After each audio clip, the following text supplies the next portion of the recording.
Bueno.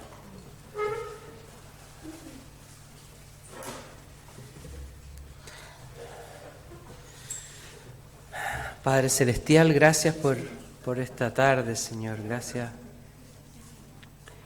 por esta enseñanza que estamos recibiendo a través de este tiempo, Señor, en que podemos conocer más y más del Espíritu Santo. Pensamos que es importante conocer cada detalle, cada término, cada aspecto que nos ayude a crecer en cultivar la relación con el Espíritu Santo. Cada lección que vemos, cada enseñanza puede ser una puerta para entrar en algo que nos es desconocido, Señor. Y esperamos que esta tarde sea así, que tu Espíritu Santo nos esté guiando. Él es el que nos lleva a la verdad. Él, como decía el Señor, nos enseñará todas las cosas. Y pedimos la enseñanza del Espíritu Santo hoy día, que no sea yo, Señor, sino que seas tú impartiendo conocimiento y sabiduría. En el nombre de Jesús. Gracias te damos, Señor. Amén. Amén. Gracias, Señor. Ya. Bueno.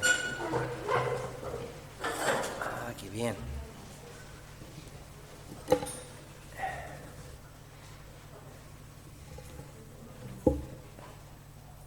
Se oye muy bien, ¿no? Sí, súper bien.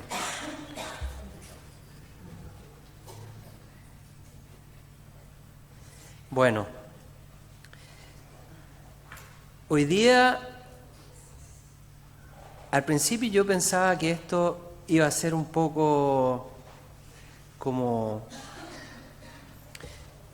no contundente, por decirlo, de alguna manera, o sea, como que es algo que a lo mejor todos sabemos, pero analizando el material yo creo que, claro, algo sabemos, pero hoy día vamos a saber más. Y es sobre de qué forma el Espíritu Santo se imparte. ¿Cuál es la forma, cuál es la manera como Dios imparte este don? Cómo Dios lo entrega, lo da. Y bueno, vamos a estar moviéndonos como en dos maneras, dos formas. Las dos son de Dios, están en la Escritura, son bíblicas y además que lo podemos ver nosotros en nuestra vida de iglesia, viendo cómo los creyentes reciben el Espíritu Santo.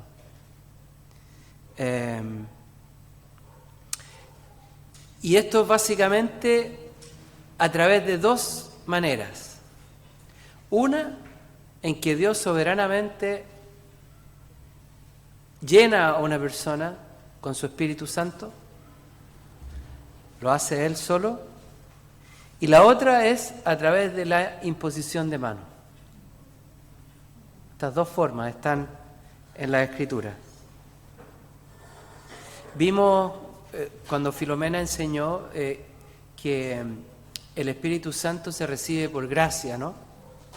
Que no hay una necesidad o requisitos previos para poder recibirlo.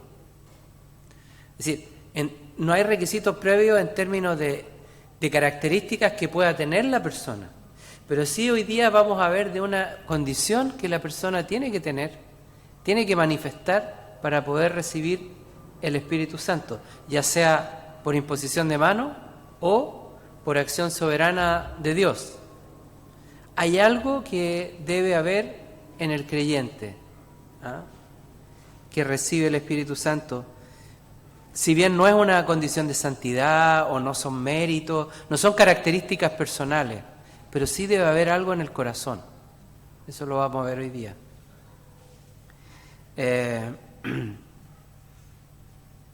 La santidad previa no es requerida. Eso quedó claro, ¿no? ¿Sí?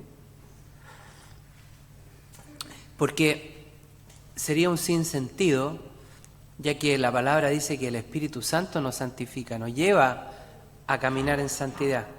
Entonces, toda santidad anterior sería una santidad presuntuosa o humana, porque no está el Espíritu Santo. O sea, no sería obra del Espíritu, sería obra de nosotros, de nuestro intelecto, de nuestra voluntad, sería obra de nosotros.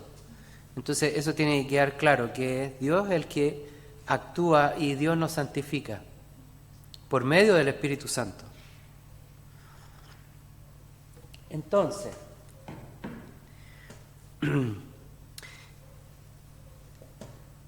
¿qué hechos? ¿Cuál es el hecho más importante que nos habla de esta forma en el Nuevo Testamento de recibir el Espíritu Santo sin imposición de mano? ¿Cuál es el hecho más relevante?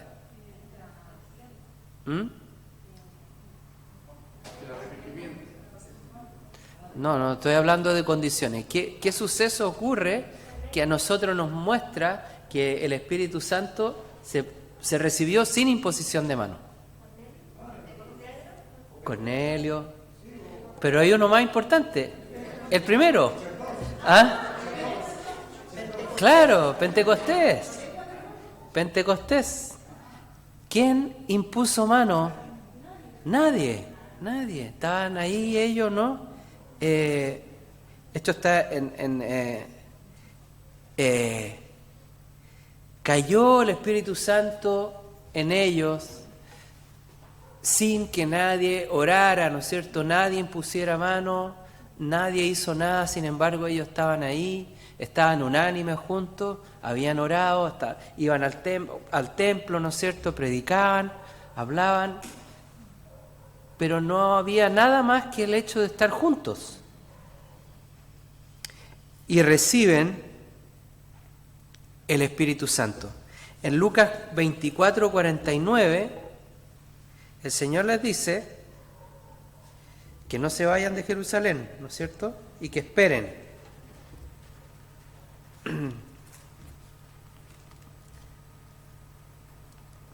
Va a ser más rápido que... Claro. Y he aquí yo enviaré la promesa de mi Padre sobre vosotros. Pero quedaos vosotros en la ciudad de Jerusalén hasta que seáis investidos de poder desde lo alto. Jesucristo está diciendo, esto va a venir de lo alto. A Pablo le dijo otra cosa, que fuera y esperara a una persona, o sea, que esperara, ¿no? Y mandó una persona. Pero aquí el poder venía de lo alto. Entonces, esa es una forma en que una instrucción que se da y deja establecido el Señor de que es de Él, que puede venir así, que puede venir en forma de poder de lo alto, cayendo sobre la persona o llenando a la persona, bautizando a la persona. Bueno, también esto está en Hechos 1:4, ¿no? No se vayan de Jerusalén, sino que esperen la promesa del Padre, la cual les dijo, oísteis de mí. Juan ciertamente bautizó con agua, mas vosotros seréis bautizados con el Espíritu Santo dentro de no muchos días. Pasaron 10 días.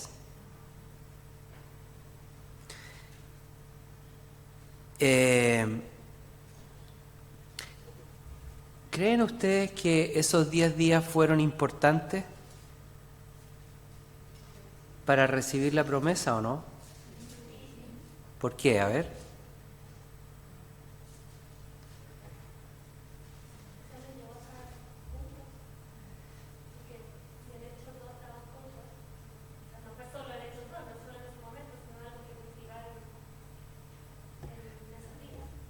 Claro. ¿Cómo estaban ellos? A ver, pensemos un poquito, ¿cómo estaban ellos? ¿Cómo habrán estado esos 10 días?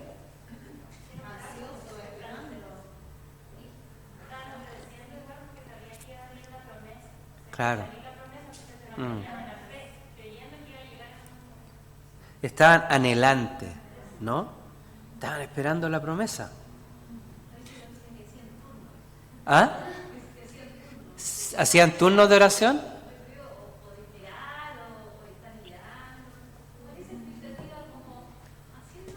Claro. Estaban activos, esperando.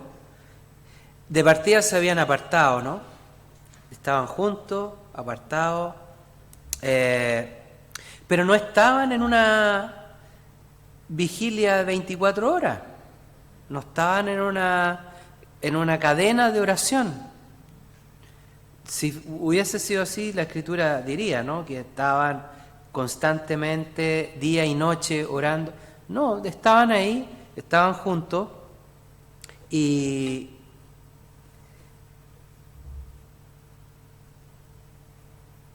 de repente, en medio de este tiempo a lo mejor tranquilo que estaban ellos, bajó el Espíritu Santo y se derramó sobre cada uno. Increíble. La palabra dice que estaban unánimes juntos nomás. Pero estaban juntos, estaban en una condición de cuerpo ya, ¿no? Estaban como formando un poco el receptáculo de lo que iba a ser algo tan importante como el ministerio que iban a tener durante toda su vida. O sea, era tan importante lo que iba a pasar de que sí había que prepararse para poder recibirlo. Y sobre todo esta palabra que dijimos recién, anhelaban la promesa. Hay un anhelo que debe haber en el corazón del que espera. O sea, debe haber una espera anhelante.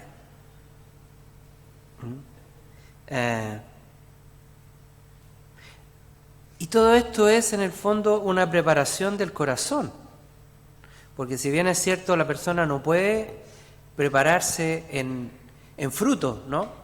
Porque a lo mejor no tiene ninguno, ha sido malo toda su vida y no ha podido hacer nada bueno, pero sí, si está la promesa de Dios, él puede anhelar, ¿no es cierto?, apartarse, puede esperar como ansiosamente que venga la promesa del Padre.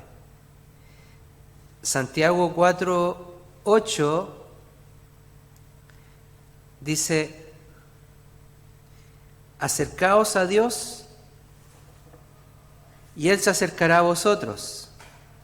Limpiad vuestras manos, pecadores, y vosotros de doble ánimo, purificad vuestros corazones. Preparar el corazón. Esto no es que realmente, a ver, ¿cómo lo entiendo? No es que ocurra la limpieza antes de, pero uno puede preparar el corazón para que ocurra la limpieza. ¿Se entiende?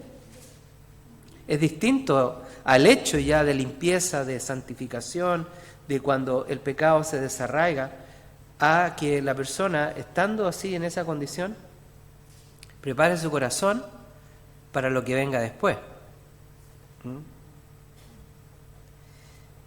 O sea, esto lo vemos siempre. Hay los hombres y mujeres de Dios a lo largo de la historia de la Biblia hay y tienen estos tiempos, ¿no?, de espera y retiro. Se apartan, buscan. Aunque el Espíritu Santo no puede negociarse, ¿no? No puede transarse, pero sí en la preparación del corazón es necesaria y suficiente para poder recibirlo. Importante esto, porque nosotros oramos para que las personas sean llenas del Espíritu Santo. Pero aquí entonces hay algo que tenemos que entender, ¿no? Tiene que haber una preparación. En Hechos 10,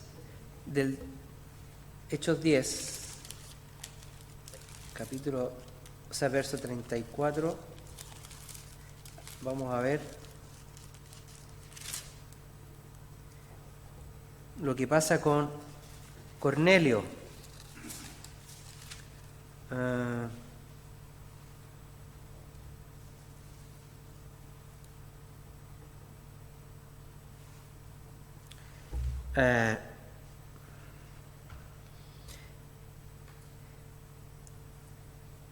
Dios decidió hacer caer sobre un gentil, ¿no? Una persona que no era judía, el Espíritu Santo.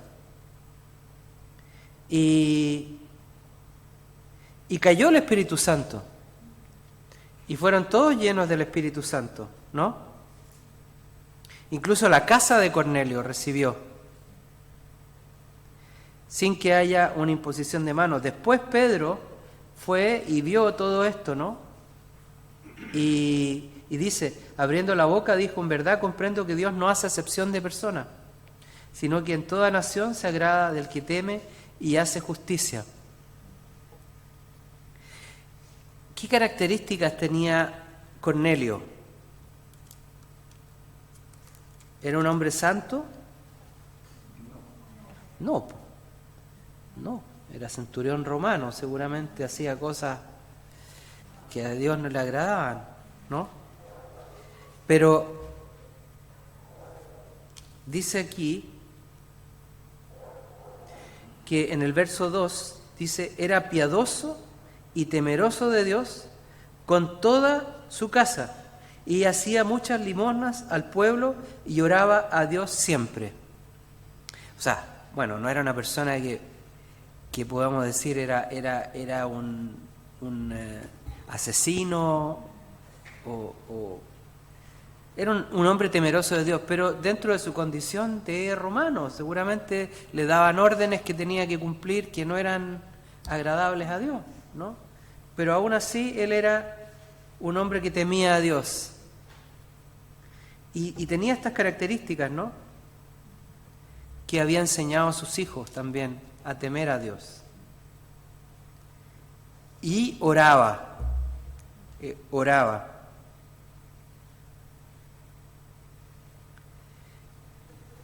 Qué importante este temor de Dios, esta consideración de Dios, la obediencia a Dios también, son cosas que nosotros tenemos que ver, que empiecen de alguna manera a como germinar, a formarse o a estar en la persona para ser llena del Espíritu Santo. Es importante que esto se manifieste. Puede ser antes de recibir, o puede ser que inmediatamente después de recibir el Espíritu Santo, la persona también sea llevada a esta condición, ¿no? De apartarse, de preparar el corazón, de meditar, de ver y valorar realmente lo que Dios puede hacer con él. Es importante que esto ocurra. Pero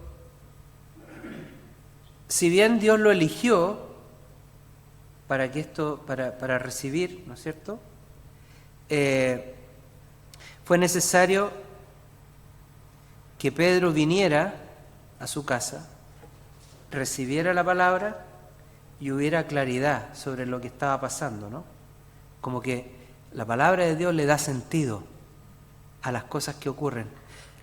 Y esto es importante porque yo creo que mucha gente en la historia de la cristiandad ha recibido el Espíritu Santo en forma así soberana de Dios, pero no ha tenido guía después.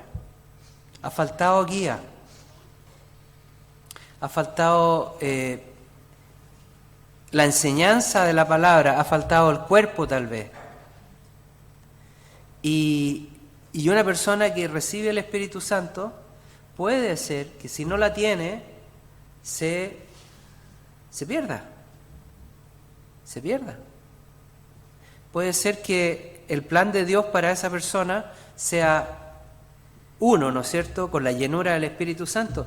Pero sabemos que Dios no mueve la voluntad de la persona, ni lo obliga a hacer nada. Puede ser que la persona, después de tener esto, también caiga en algo, en un camino que no es correcto. Puede ser. Lo que sí que tenemos que ver que siempre Dios va a poner delante de él las condiciones para que la persona crezca, ¿no?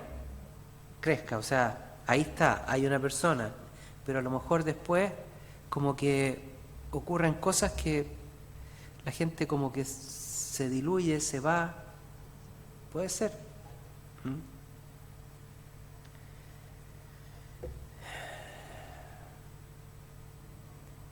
Bueno,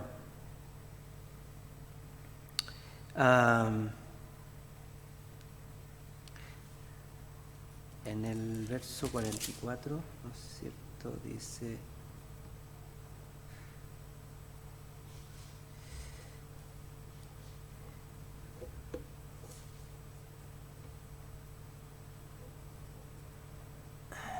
claro, aquí está.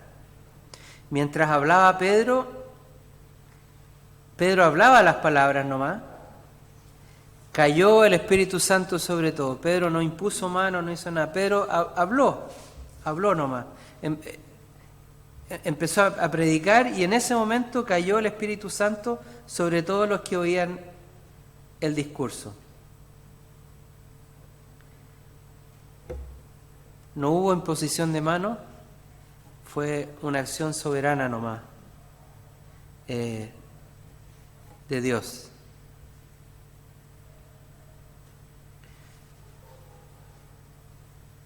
Bueno,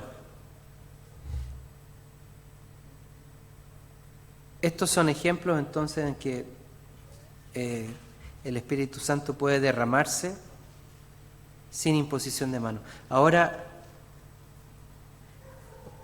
la otra forma que está en la Escritura es cuando se recibe a través de la imposición de mano. Y esto en Hebreos 6, verso 2, en realidad, voy a leer desde el 1. Esta es una palabra que nos habla de doctrina, ¿no? Dice: por tanto, dejando las enseñanzas elementales acerca de Cristo, avancemos hacia la madurez, no echando otra vez el fundamento del arrepentimiento de obras muertas y de la fe hacia Dios, de la enseñanza sobre lavamientos, de la imposición de manos, de la resurrección de los muertos y del juicio eterno. Aquí está la imposición de manos como parte de la doctrina de Jesucristo. Está hablando de la doctrina de arrepentimiento, ¿no es cierto?, el lavamiento de los pecados, la imposición de manos, la resurrección de los muertos y el juicio. Son doctrinas. Entonces la imposición de manos es una cosa como bien fundamental y que debe aplicarse. Creo que a nosotros nos corresponde esta tarea, asumirla, que una persona a través nuestro puede recibir el Espíritu Santo si están las condiciones, ¿no es cierto? Si es que ocurre esto, vamos a ver que también hay algo importante que tiene que ver con el discernimiento para que la persona pueda recibir. Y es algo que está dado a la Iglesia para que opere, para que funcione, ¿no?, para que pueda expandirse la gracia, para que pueda administrarse la gracia.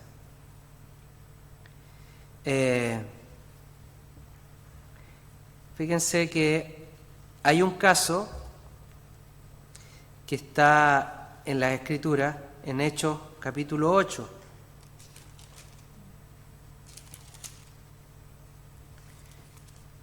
y tiene que ver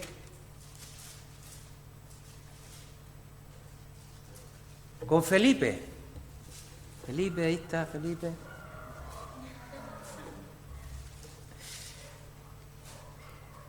Hay un avivamiento en Samaria. Hay un avivamiento en Samaria. Los samaritanos son personas que son rechazadas por los judíos, ¿no? Son personas que no tienen la doctrina correcta, ¿no? Personas que realmente para los judíos no se podían juntar. No podían estar con ellos, no podían comer,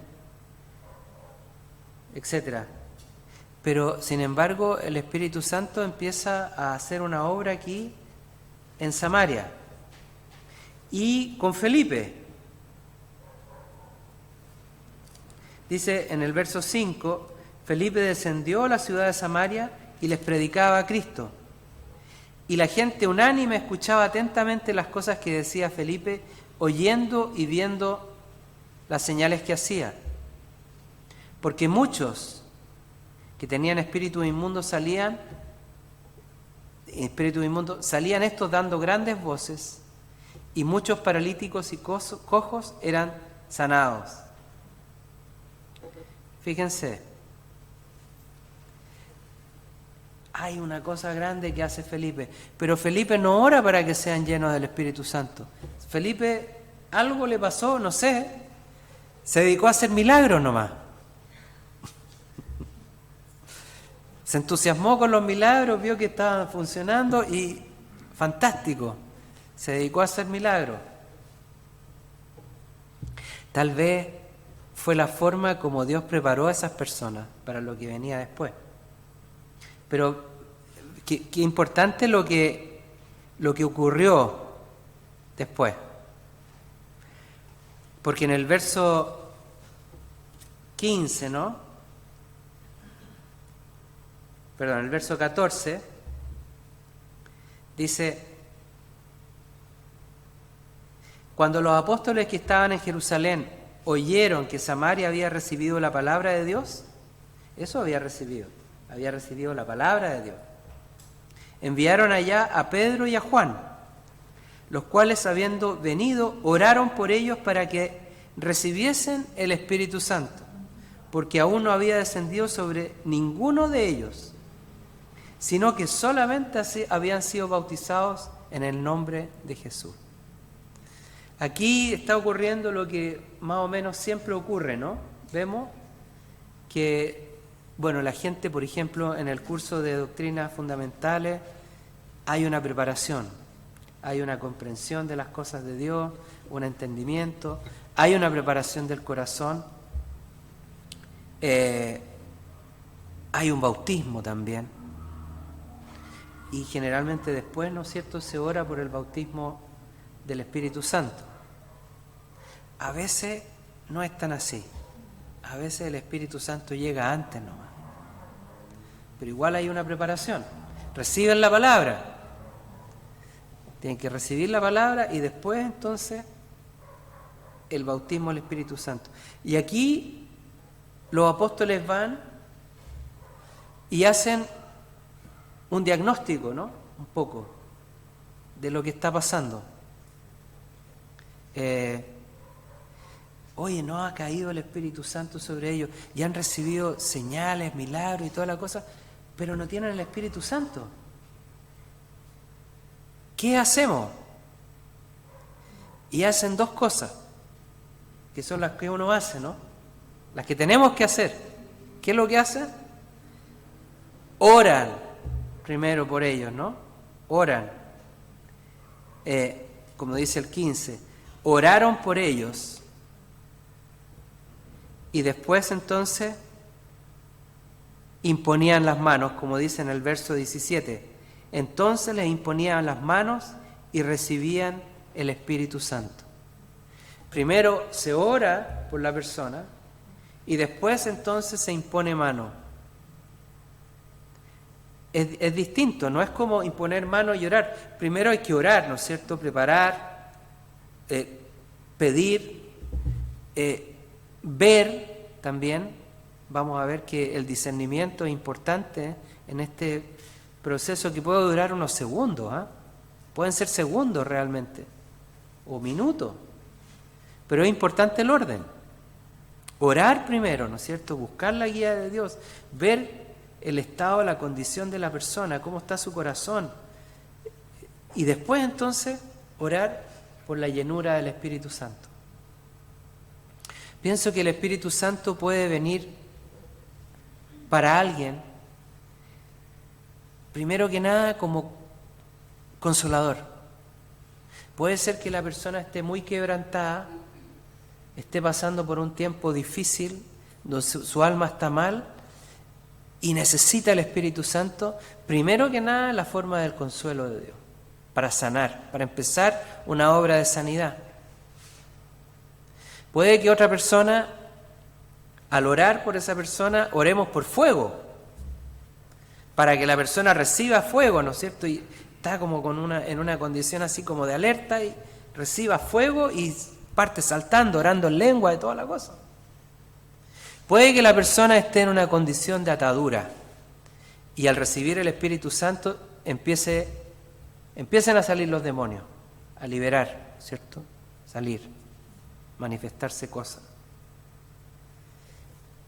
Entonces es importante primero orar, que es sutil, porque dice aquí como que uno lee y se le pasa, pero hay un proceso aquí. Oran y después entonces imponen mano.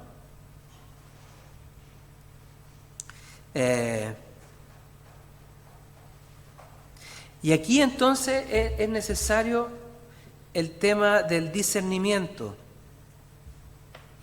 Qué importante es lo que nos enseña este pasaje. Había un hombre que se llamaba Simón, ¿no? Simón el mago, que dice en el verso 9, antes ejercía la magia en aquella ciudad y había engañado a la gente de Samaria haciéndose pasar por un grande. O sea, era un hombre que hacía magia, hacía trucos y cosas, y con eso vivía y tenía a la gente toda convencida de que él era un gran mago, ¿no? Era un fantoche, ¿cómo se llaman eso? Un charlatán. Pero era mago, o sea, sabía hacer trucos y artes mágicas, ¿no?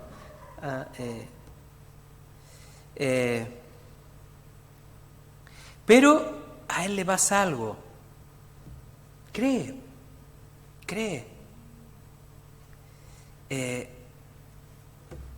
También dice en el verso 13, creyó Simón mismo y habiéndose bautizado, estaba siempre con Felipe, viendo las señales y grandes milagros que se hacían. Estaba atónito. O sea, él creyó, pero había algo en él que no estaba bien. Creyó y vio hoy este poder milagroso y todo, y entonces dijo, ¿cómo junto lo que yo hago con este poder? Aquí está, pero... Y uno ve tantas veces esa cosa de una persona cuando quiere juntar lo suyo con lo de Dios. Si Dios, tú me ayudas a hacer lo que yo hago, nos va a ir súper bien. Muchas veces ha ocurrido eso, ¿no? Que a veces la persona,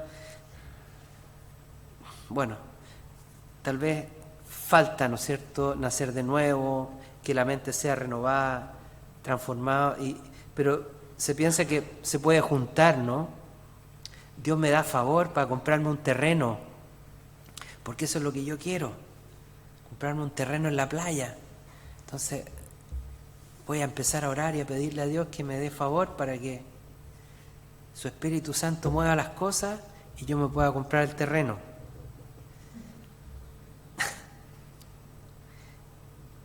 Puede que Dios quiera que se compre el terreno, pero uno no puede usar no puede usar a Dios para lograr los objetivos que uno quiere, ¿no? Y eso es lo que se está viendo acá. En el verso 18 dice: cuando vio Simón que por la imposición de las manos de los apóstoles se daba el Espíritu Santo, le ofreció dinero. Qué mala idea. Qué mala idea. Este es un ejemplo de justamente lo que no constituye una base, una buena base para recibir el Espíritu Santo. Es algo como uno puede decir, pero esto es evidente, ¿cierto? Pero si vamos un poquito más atrás de los hechos y vemos el principio, ¿cuál es el principio que no está bien? Porque él creía, ¿no? Pero ¿cuál es el principio que no está bien ahí? O sea, de partida deja que este hecho no sea una buena motivación, no sea la motivación. No está preparado su corazón, claro. O sea, yo creo que no está preparado su corazón en el sentido de condicionar las cosas, ¿no? De poner una condición, o sea, de hacer una transacción con Dios. Ahí se ve que el corazón no está preparado. ¿Y un corazón preparado cómo sería? Estoy dispuesto a recibir, si más quiere comprar. Claro. Yo quiero forzar. Exactamente. Un corazón preparado sería un corazón que está rendido, dispuesto a recibir como sea lo que sea de Dios. O sea, el corazón preparado es aquel que no le pone condiciones a Dios para nada. Simplemente se rinde y lo anhela. ¿Puede ser también que el principio que se transfiere aquí es que el Espíritu Santo es gratuito? Claro, sí, claro. Claro. Pero lo quiere comprar porque quiere lograr algo. O sea, él antepone su voluntad a la voluntad de Dios. O sea, aquí hay algo importante, porque, claro, el hecho súper burdo es como evidente, pero si a lo mejor hay cosas más sutiles que donde está este mismo principio. ¿Ah? Pastor, una consulta. ¿Es como hacer un pacto? ¿Es eso finalmente? ¿Con Dios? Sí. También, claro que sí, pues, es un pacto incondicional, un pacto de incondicionalidad. O sea, en el caso sería de condicionalidad. O sea, si tú me das, yo te doy. Entiendo, o sea, Es como un contrato, claro, un trueque, un trueque. claro, sí, también, sí, claro, sí. Pero es porque la persona está poniendo su voluntad. O sea, aquí está la esencia de lo que hablábamos el domingo, ¿no? El humanismo. O sea, esta persona es totalmente humanista, se está moviendo por un principio humanista porque está poniéndose él primero ante la voluntad de Dios, ¿no? Diferente a Cornelio, que Cornelio, a pesar de tener, o sea, imagínense que tenía un rol importante, tenía una situación de mando, tenía deberes, obligaciones que lo llevaban a hacer de una cierta manera, ¿no? A actuar de una cierta manera. Sin embargo, él buscaba por todos lados cómo hacer la voluntad de Dios. Y seguramente en sus oraciones había mucho de arrepentimiento, de pedir perdón a Dios, ¿no es cierto? Bueno, él no era judío de partida, como de consagración, ser un corazón diferente, humillado. Y aquí estamos viendo un corazón que no está humillado, un corazón que está poniéndose él primero.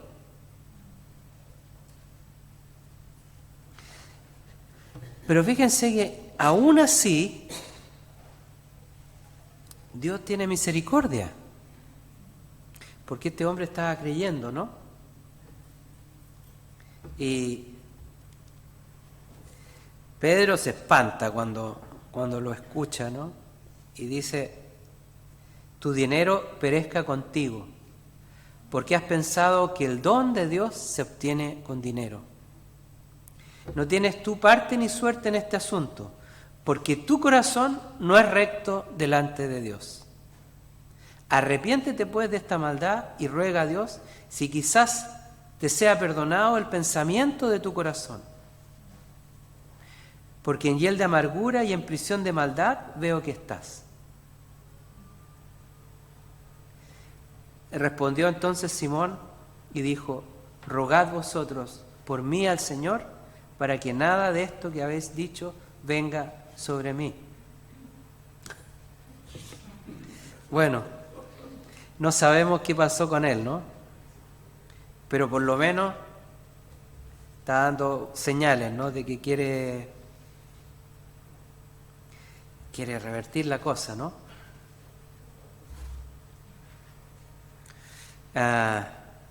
Pero ahí está el tema.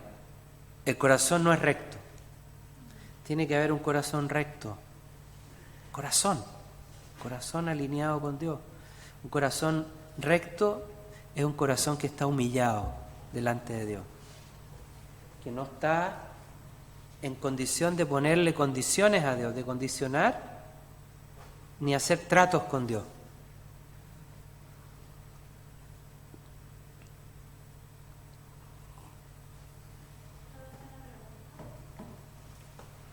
¿Mm?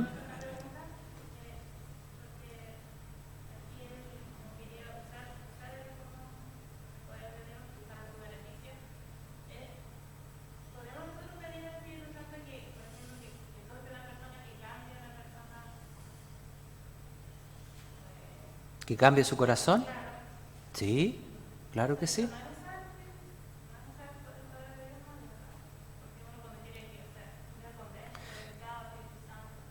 O sea, a ver, mira, es que podría ser una cosa así. Una niña se casa con un joven que no es convertido y le ora todos los días al Señor para que le cambie el corazón.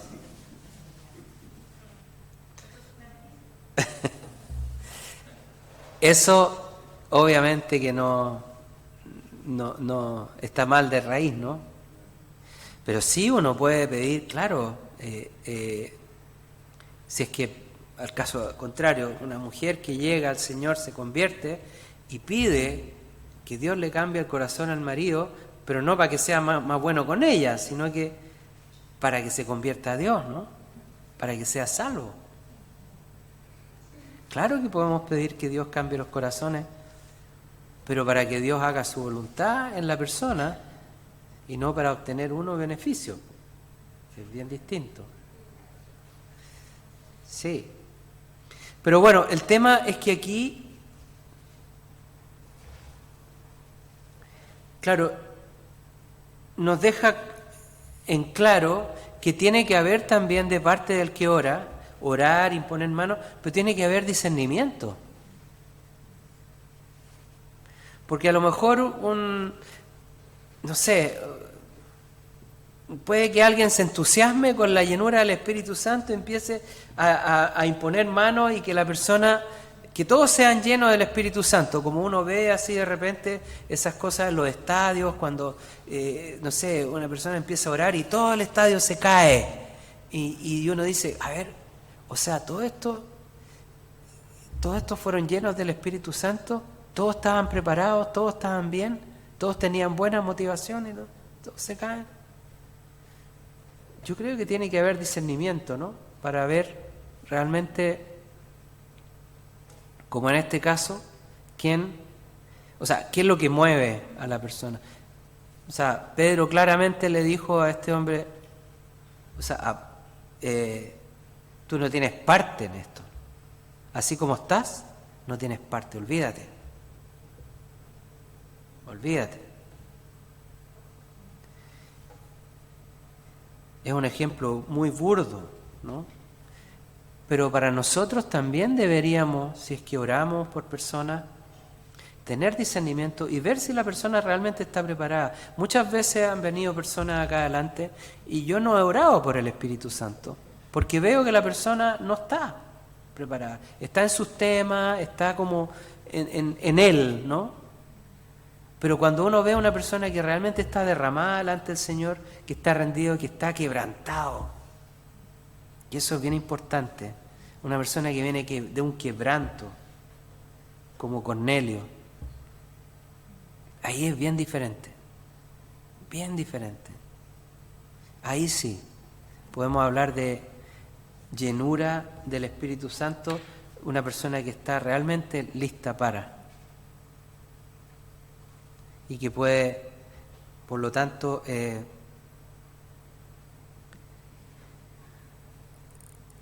o sea, estamos viendo también la forma de hacer un ministerio eficaz, de un ministerio del Espíritu Santo que sea eficaz.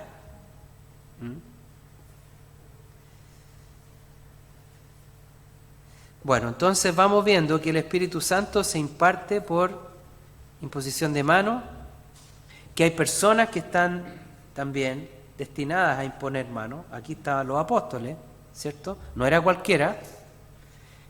Que tiene que haber una preparación en el corazón y que tiene que haber discernimiento también, ¿no? De parte del que impone.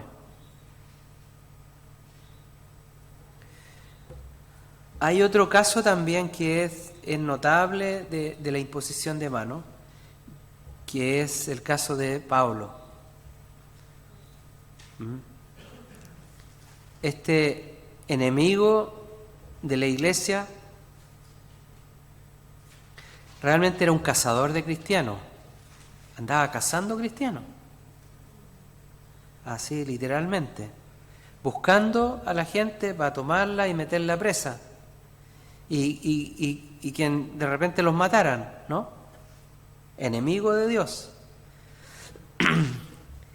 Bueno, camino a Damasco, ve esta luz que lo enceguece y cae. En ese momento creo que hay una conversión, porque cuando él le dice yo soy Jesús, bueno, o sea, él dice, ¿qué quieres de mí, Señor? O sea, se encuentra realmente con la persona de Jesucristo. Y ahí hay un cambio en él radical. Y es llevado a la casa de este hombre que se llamaba Judas. No se dice mucho más de él, ¿no?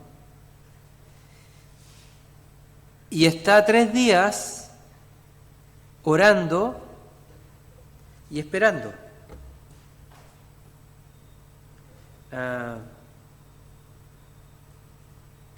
Está 3 días sin ver y no come ni bebe. Pero más adelante dice que está orando también. Está orando. Entonces, aquí vemos también, ¿se fijan? El tema de la preparación. Son 72 horas de ayuno y de súplica. ¿Qué habrá orado Pablo en ese momento? Nosotros conocemos las cartas de Pablo, conocemos todo, pero aquí este era otro Pablo, o sea, un Pablo que recién se había convertido, pero sabemos que la persona cuando recién se convierte a Cristo todavía está en muchas cosas de su vida pasada, ¿no? O sea, tiene que haber un cambio ahí, una transformación. Seguramente fue un tiempo de arrepentimiento, ¿no? De pedir perdón, de tomar en cuenta y conciencia de lo que había hecho, de en qué estaba. Y no podía ver nada, o sea, estaba ciego. Su ceguera espiritual se le hizo real, se le hizo patente. Entonces ahí seguramente todo un proceso de humillarse, de pedir perdón, de clamar, de rogar a Dios para que, bueno, obviamente recuperar la vista, pero más que nada buscar a Dios. un tiempo de búsqueda de Dios.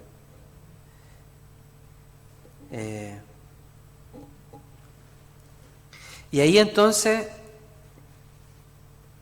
Dios soberanamente se presenta a Ananías en una visión, ¿no? Y le dice: levántate y ve a la calle que se llama Derecha. Llama la atención de que sea derecha, ¿eh? Como que Dios nos ha estado hablando harto de la derecha. Y busca en casa de Judas a uno llamado Saulo de Tarso, porque aquí él ora. Igual que Cornelio, las oraciones de Cornelio fueron escuchadas, habían sido recibidas, y Dios había escuchado la oración de Pablo, ¿no? Y bueno, entonces él va, ¿no? Y dice el verso 17: fue entonces Ananías y entró en la casa, y poniendo sobre él las manos, dijo: hermano Saulo, el Señor Jesús, que se te apareció en el camino por donde venías, me ha enviado para que recibas la vista y seas lleno del Espíritu Santo. Y al momento le cayeron de los ojos como escamas, y recibió al instante la vista, y levantándose fue bautizado. ¿Se fijan? Esto fue antes del bautismo en agua, antes del bautismo de arrepentimiento. Aquí es otro el orden. Sin embargo, la forma como Dios lo hace es el modelo que Él está estableciendo a través de la Escritura. Va, ¿no es cierto?, envía a una persona, un hombre que tiene el Espíritu Santo, porque tiene que poder escuchar de Dios, ¿no es cierto?, recibir la instrucción, ser obediente y actuar conforme a lo que Dios le está hablando. Así, esto es notable, increíble, que Dios le da hasta la dirección. Anda a Pampa Baja 22, ahí hay unas personas que van a orar por ti. Y le dice que vaya, ¿no? Y que ore por este perseguidor. Y recibe el Espíritu Santo. Y en ese momento recibe sanidad. Se manifiesta esta llenura, ¿no es cierto? No dice que ora en lengua ni nada, pero es sanado de la ceguera. Recobra la vista, y seguramente la vista de todas las cosas de Dios, ¿no? Una vista nueva, unos ojos nuevos, entendimiento nuevo, para poder comprender la voluntad de Dios, el propósito. Y estuvo algunos días con los discípulos de Damasco, algunos días nomás, y dice que enseguida predicaba a Cristo en las sinagogas, diciendo que este era el Hijo de Dios. Lo primero que predica: Jesucristo es el Hijo de Dios, nada más. No sabía más, po. No había mucho más que enseñar, ¿no? No estaba toda la experiencia, todas las cosas de su ministerio. Él está 14 años después congregándose en una iglesia, y después es llamado a un viaje misionero. O sea, aquí vemos un Pablo que está fresco, recién salido del horno, y lo que predica es que Jesús es el Hijo de Dios nomás.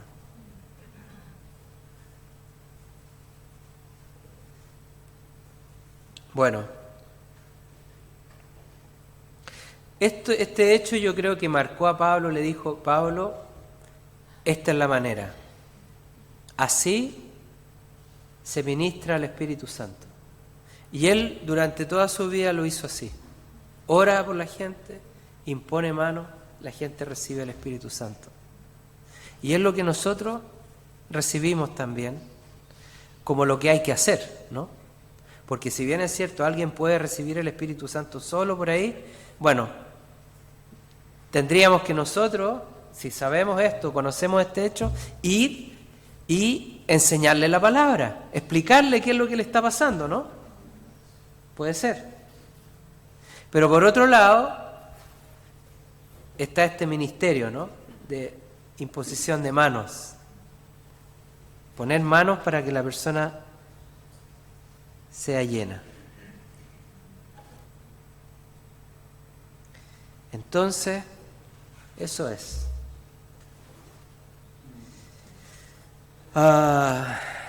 Dios no está restringido a un método, ¿no? Es soberano. No está restringido a un tiempo también. Él sabe cómo lo hace. Pero para nosotros nos ha dejado sí un método, que está en el orden de Dios, es de acuerdo a la voluntad de Dios y que nosotros debemos implementar.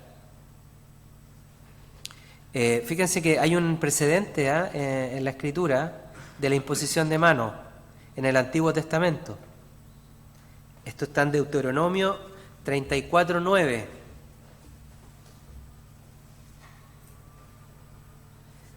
Fíjese.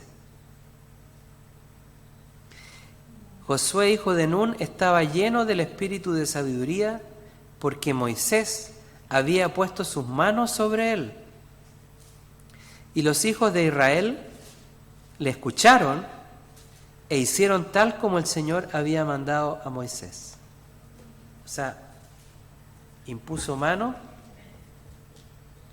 y fue lleno del Espíritu Santo, espíritu de sabiduría, ¿no?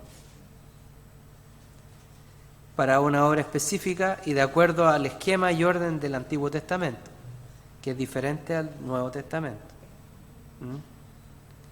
Una llenura parcial, diferente a la llenura nuestra, de nuestros días, que es una llenura total. Eso lo vamos a ver también en el curso. Hay llenuras, diferentes tipos de llenura. No son todas iguales. Por eso algunas personas tienen diferentes llamados. El poder de Dios se manifiesta también de manera diferente. No todos tenemos que ser igual al que tiene, o al que manifiesta más poder, ¿no es cierto? Personas que tienen una llenura específica de poder para hacer señales y milagros, y otros a lo mejor para tener discernimiento de espíritu, para diferentes cosas. Hay distintas llenuras, porque la gracia es multiforme. Claro, porque a veces está la tendencia a pensar, oye, ese hermano que tiene tanto fuego y tanta cosa, y yo no soy igual, yo soy menos, yo debería ser como él, a mí me gustaría ser como él. Bueno, no todos tienen el mismo nivel de llenura. Y esto es también es una acción soberana de Dios. Bueno, también es importante entonces oración y preparación del corazón, ¿no? Antes de recibir el Espíritu Santo.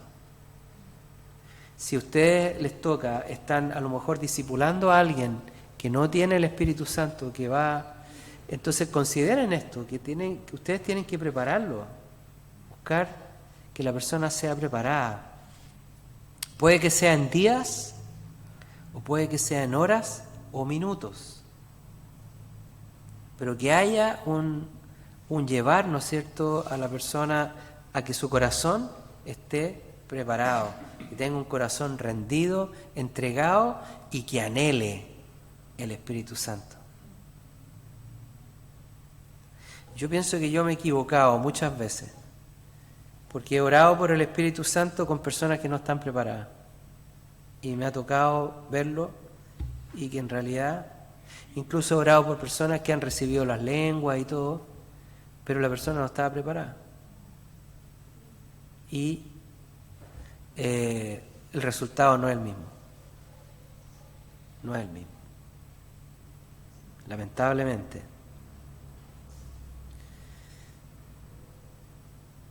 Entonces, tiene que haber una disposición del corazón.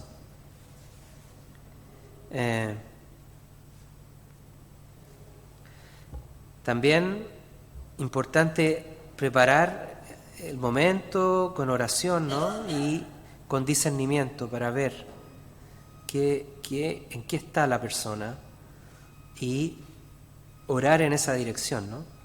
Y ver que también a lo mejor no nomás, orar por salvación nomás, que la persona reciba a Cristo, que haya arrepentimiento, todo, y ahí nomás quedamos por ahora, ¿no?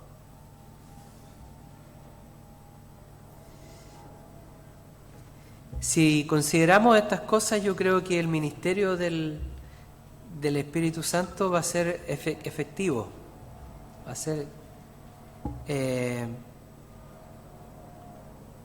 a ser importante, ¿no?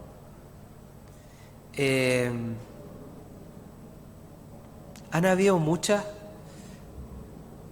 formas de ministrar al Espíritu Santo, las hay todavía en distintas iglesias. En esta forma se ha retomado prácticamente durante el siglo XX, porque antes no se hacía, pero se ha retomado el ministerio de la imposición de manos para recibir el Espíritu Santo, con digamos los movimientos pentecostales principalmente, y con el movimiento carismático también. Impone mano, la persona recibe el Espíritu Santo, se derrama el Espíritu Santo y se derraman los dones, ¿no? Don de lengua, todo eso. No ha sido siempre así. Es como que tal vez el ministerio apostólico, o sea, de los apóstoles, duró un tiempo, no sé, 100 años, y como que se hubiese desfigurado en el tiempo, ¿no? Seguramente el Espíritu Santo está presente, ha estado presente, pero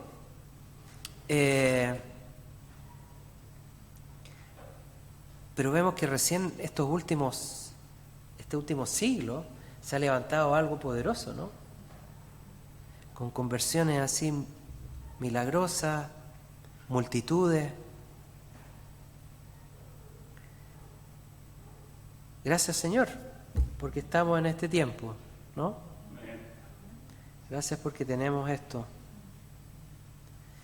Y pensar que durante muchos siglos la Iglesia estuvo a lo mejor escondida por ahí, no sé. Yo pienso en la Edad Media y digo, ¿a dónde estaba el Espíritu Santo? ¿Cómo estaba operando el Espíritu Santo? Y uno ve ciertas cositas por ahí, ¿no? Pero no era algo así como masivo, ¿no? Son pequeños destellos, muy diferentes a como es ahora, muy diferente. Bueno,